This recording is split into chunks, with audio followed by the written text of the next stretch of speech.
2 to the power x, 81 equal 32, 3 to the power y হলে x, y equal কত?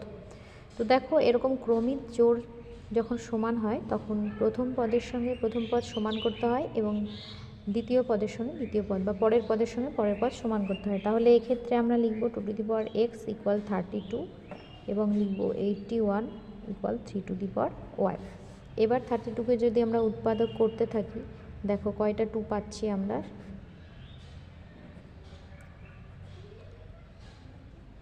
5টা পেলাম। তাহলে আমরা লিখব 2 to the power x equal 2 to the power 5। তাহলে x এর মান পেয়ে গেলাম 5। এইটার ক্ষেত্রে কি হবে, 81কে করতে হবে উৎপাদক, 4টে পাচ্ছি মানে 81 equal 3 to the power 4।